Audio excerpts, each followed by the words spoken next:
We're live.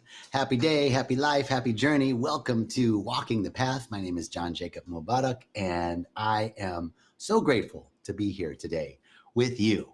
And as we are starting the live stream, the love stream, I wanted to tell you a little bit about Rhythmia and what's going on here. We have been open now for since November. We've been open since November, and it is easy as ever to come down. There's nothing that no test or anything required to get into Costa Rica, which is really beautiful because it's such a sparsely populated country, right? It's a great place to be.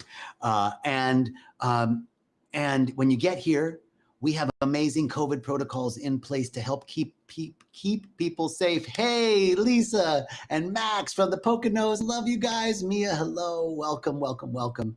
I've had such a great time here back at Rhythmia. Thanks. Thank you. Love you, Lisa. I'll take that every day. Such a great time since I've been back, seeing people and running into people. And I want you to know how safe and easy it is to come. Nabila, hello. How are you? It's so easy to get here. And then once you're here, we test everyone before you get on property. So everybody that's on property is tested negative. And then we have this little bubble that we have here, this little love bubble, this bubble of expansion and growth that happens. And then when you're ready to go back home, to get back in the United States or Canada, you need to have a test showing that you're negative. And we do the test right here because we are a medically licensed facility. So we have the lab and the microbiologists and everything here. You do the test here. It's ready for you when you get back to the airport. I've already done it, gone back and forth a couple of times. It's so easy, so easy. And to date, since November, when we opened and we started doing the test to get back to the United States, we've had not one person test positive going back. So it's been so clean. And guess what? You don't have to wear a mask. You can sit next to people. You can hug people. Oh my God, it's amazing. So if you're a little hug deprived, come on down. We'll hug you up. It's the original hug life, right? Not the hug life. Okay, enough about that. Shout out. Lisa, hello to everyone. Tani, hello. Colette, hello. Welcome, welcome, welcome. All right, today's topic, channel consciousness. All right, channel consciousness. So at Agape, Reverend Michael teaches there's 4 levels of consciousness. Now, there are many, consciousness is infinite, but for convenience sake, right, we're going to talk about 4 levels of consciousness. The first level of consciousness is victim consciousness. This is the level of understanding that there is something outside of me that is causing something to happen to me. It's happening to me. So that's the first level. And typically there's an outside deity, there's those people, something outside is causing difficulty in my life. It's not my responsibility, it's somebody else's, and it's happening to me. That's a mode of consciousness and understanding that is a base level, right? And we all go in and out of these levels of consciousness. As we move through our forgiveness work, right, we start to forgive others and forgive ourselves. We begin to open up and expand to the next level of consciousness, which is manifestor consciousness. We begin to see that it's not just happening to me, but I have some agency. I can use this law to a definite effect. And we begin to manifest things in our lives. We have agency. We can absolutely cause a different outcome in our lives. This is the beginning of our understanding of our connection with the universe, and that we have the responsibility to co-create our experience, that our subjective experience isn't just coming to us, and that we have some agency. Now, you can get caught in manifestor consciousness. I would assert that our last president, was a brilliant manifester. He could manifest just about anything. But the challenge of manifestor consciousness is you get stuck in the egoic structures of manifestation, right? Like, it's me, it's happening by me. That's manifestor consciousness. Not victim, it's happening to me, but now it's happening by me. Now we can get caught in that and just be stuck in the me of life. I'm manifesting for myself. Now, and I believe that's what happened with our last president. Just my assumption. No mean to offend anybody, but that's just my opinion. Now, as we expand our awareness that life isn't just about me, that I can't help you without helping me, I can't hurt you without hurting me, that we're really connected. We begin to expand out of it's all about me to understanding that there's a community, that our job isn't just to make sure I'm taken care of, but to be a beneficial presence to others, to be of service. We move out of the me plan and move into a better understanding of it's about us, it's about we. Now, as we move up and expand into, spiral up into a different level of consciousness, we move into channel consciousness. Channel consciousness is it's happening through me, right? I'm a channel. Oh my God. In manifestor consciousness, it's a little egoic, like I can do it. It's me. And then suddenly we realize, whoa, it's not me. It's happening through me. It's happening that something is moving through me. It is the truest statement that Jesus said, it is not I, but the Father within that does the work. I of mine own self do nothing. So we begin to realize that there's a greater power at work here. There's something spinning the planet without human compulsion. There's something digesting my food and causing the day to turn to night and night to turn to day, that every winter transforms into spring. Something is moving through me, and it's not just me making it happen, but it's something moving through me. This is channel consciousness. We've all had this experience of being in the zone, of being connected. I made every green light on the way to work. Things just went my way, meeting to meeting, call to call. I was in the zone. Athletes are in the zone. That is channel consciousness. And as we come into a greater understanding that it's really spirit moving through me, not I, but the spirit within that does the work, we release, we surrender more and more. We have these moments of bursting through the veil into being consciousness, absolute ecstatic oneness with all of life. There's no separation. It's just beauty and joy and bliss. You might have experienced some of that in ceremony. Now, so those are the 4 levels of consciousness. Let's give a quick shout out. This little light, hey, welcome. Ash, great to see you. Good evening. Sergio, great to see you, brother. Dorota, mi hermana. Gretchen, hello. John O'Brien from Scotland, lad. If it ain't Scottish, it's shite. All right. I hope I'm not offending you, John, but I think that I can do a Scottish accent, but I know it's not really good at all. Anyway, laddie. So welcome, John. Glad that you're here, brother. So now we want to talk about channel consciousness specifically, because we want to be in that zone more often than not. Now, life happens. We're not at one of my favorite sayings from one of my teachers, Reverend Kathleen McNamara at Agape. She said one time, I'm not asking to never fall asleep again. I'm just asking to wake up faster when I do. I love that. So obviously, we're not going to live in channel consciousness 24/7. Yeah, my accent needs work, Sean. Thanks, brother. Sandy, hello. Great to see you. So we're not going to stay in absolute bliss, ecstatic oneness all the time, right? We're going to spiral through and move through things. However, we have more agency, and we have tricks, we have tools, we have tools in our gig bag to help us recenter and be in channel consciousness more often than not. What is that? What are those tools? How do we stay in the zone? How do we stay in that flow?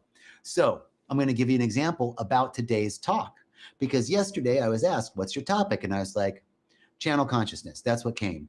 Did I know what I was going to talk about? No. Do I know this stuff? I have a lot of knowledge about things that I can speak about, but what's this presentation going to be like? Well, I thought it would be really important to be in flow for this conversation and to be in channel mode, right? So I didn't really prepare an outline for this. And as I was typing in the title on the computer today, I spelled it Chanel instead of channel. And I went, Chanel consciousness. Well, here we go. Do we know the story of Coco Chanel? Let me tell you, this is being in the flow. Something happened, I caught on to it, and I went, this is the story to talk about that can illustrate this point.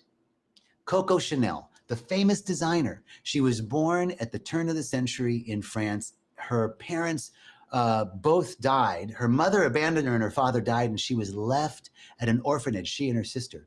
And she would read these romance stories, right, as a child. And the nuns at the convent, at the orphanage, they would punish her for reading those books, right? And she couldn't wait to get out of that orphanage. And the minute she turned 18, she escaped and she became a singer in a nightclub. But of course, a performer and a singer, you know, it's great when you're an ingenue, but as you get older, right, things start to happen. Well, it was very, you get older, you fall out of favor, right? They want the youngest, they want the ingenue. And so she began, like many women at that time, to have male suitors. She was like a courtier, and she would have very wealthy male suitors, one of which had a small millery, a small clothing store in a small town in the south of France.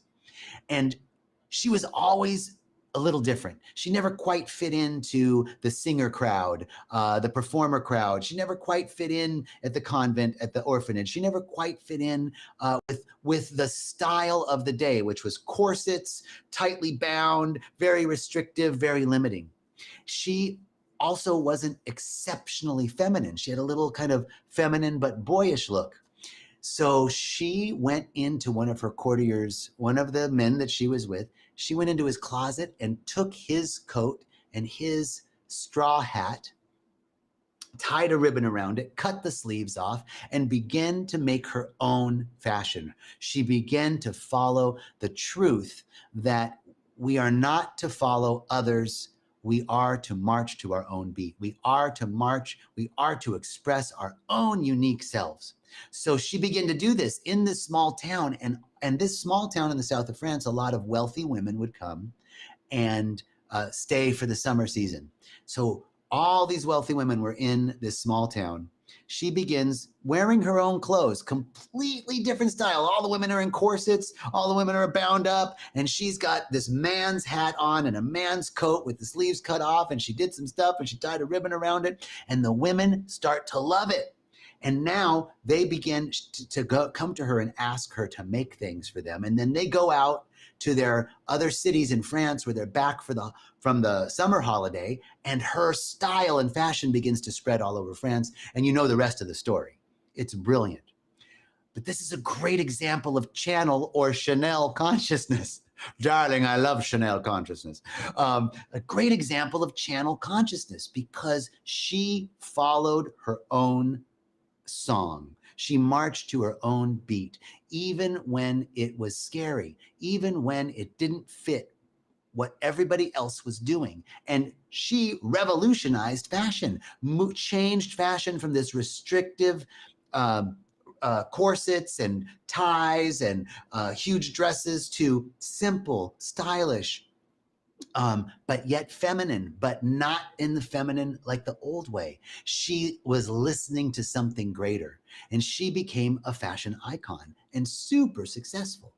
So the first element of learning channel consciousness is to listen, to be in tune with the infinite, to be in tune with your soul. This is what we say about plant medicine, that plant medicine done wrong will answer every question for you. It'll tell you what you need to do and who you should be with and should you be in this job and should you live in that city. But plant medicine done right eliminates the questions because from a state of wholeness, I know what's right for me.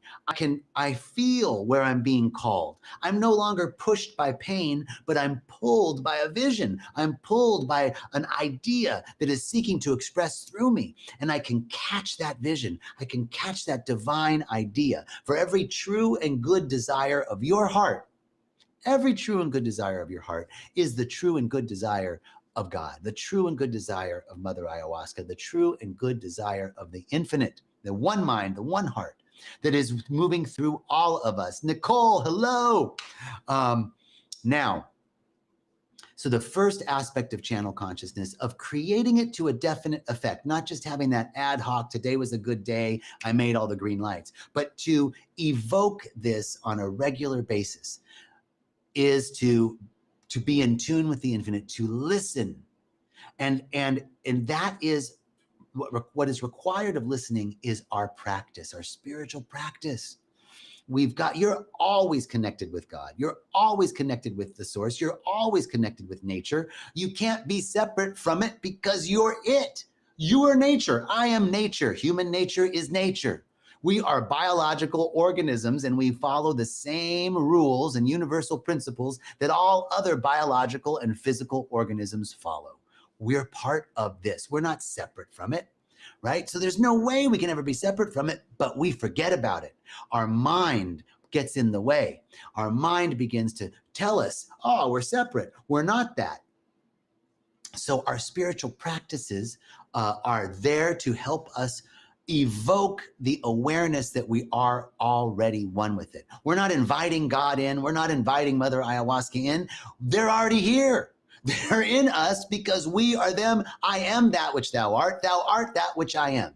So we're not inviting, we're not invoking, we're evoking our own awareness of our oneness with life, our oneness with God, our oneness with spirit, our oneness with infinite intelligence, our oneness with infinite love, our oneness with infinite power. This is the evocation of our awareness. And we do that through meditation, through affirmation, through intention, through prayer, through community, through sacred service, through sacred study. These are the principal aspects of practice. But practice is really anything that brings you into a greater awareness of your oneness with all of life. That's it. This is how we stay in channel consciousness. And there's some other things that are required, but first and foremost, whatever connects you with that feeling of oneness, if it's a walk in nature, if it's playing with your kids, if it's gardening, if it's being with animals, whatever it is that creates that sense of oneness for you, that is what brings you into channel consciousness. And then there's some other aspects that can definitely aid in facilitating and maintaining that flow, that zone feeling. Surrender is one of the big pieces we've talked about here before. Surrender is trust and faith and patience and awareness, right? We must bring in this trust. Like today, I had to trust that when I got on here to speak, the information would be there.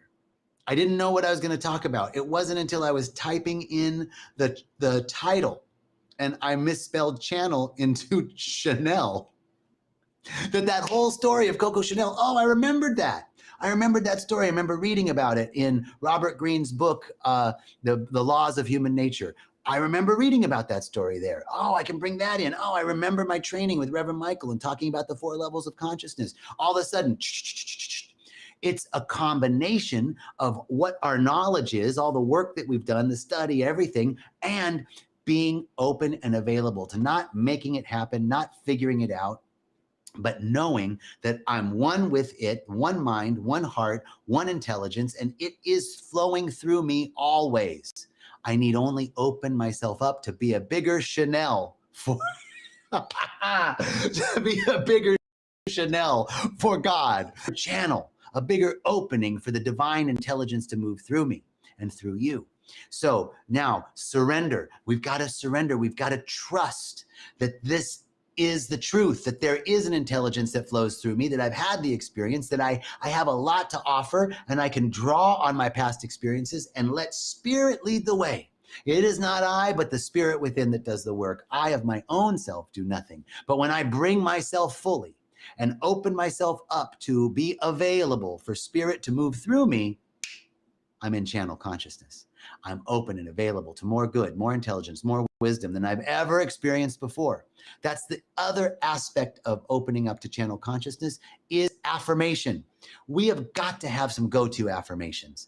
I'm telling you, you can feel the vibrational shift. Let's say you have a big project coming up and you're worried about it, a term paper, a presentation at work, something that you're working on for your community, whatever it is. You have this big project coming up and you're worried about it and you're nervous about it and you don't want to mess up and you want it to go good and you're really putting all this pressure on yourself, right?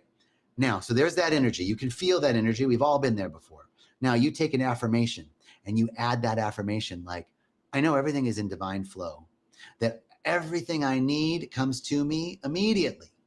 that this project will be brilliant. It's going to be great. Does that sound like Donald Trump? It's going to be great. It's going to be big. I'm telling you, he was a brilliant manifester, right? So you use this affirmation. This is going to be great. It's already great. I'm open and available to more good than I've ever experienced before. There's a master affirmation for you. I'm open and available to more money. I'm open and available to more love. I'm open and available to more good. I'm open and available to more intelligence. I'm open and available to more wisdom. Whatever you want to put there, I'm open and available to more good than I have ever experienced before. There's a master affirmation.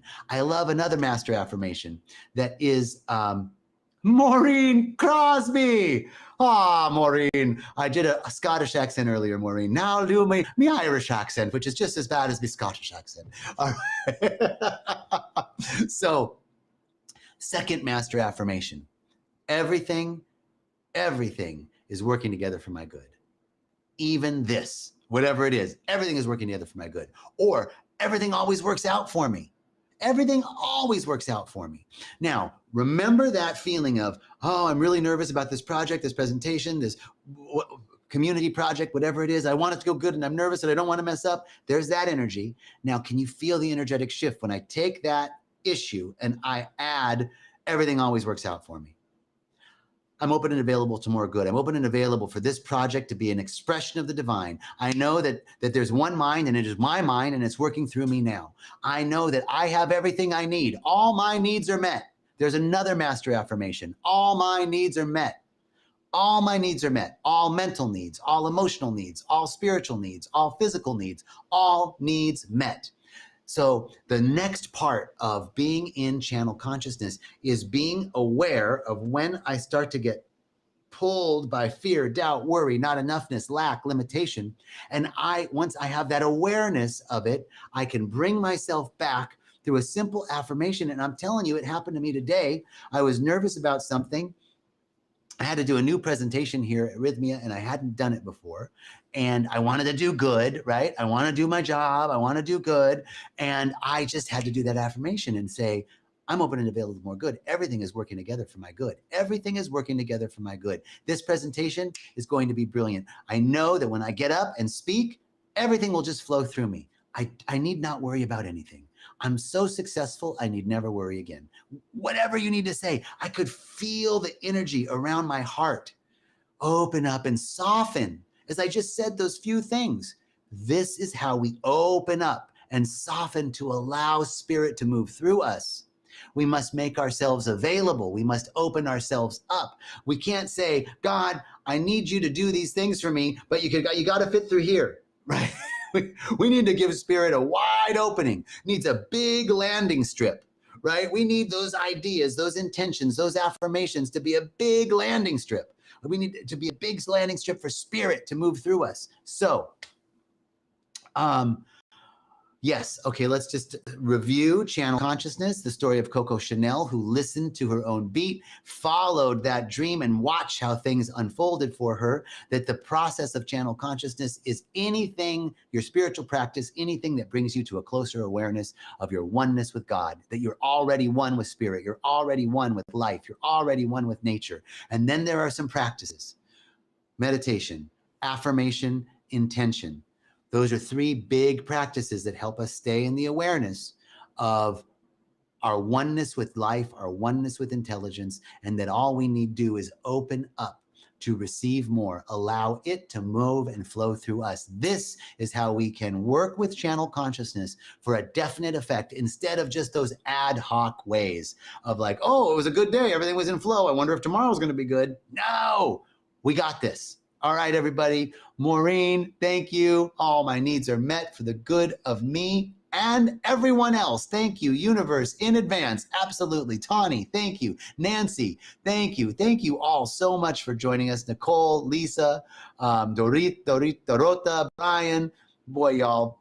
Sergio, thank you. Thank you. Gretchen, Ash, much love to you. We'll see you next week. Blessings.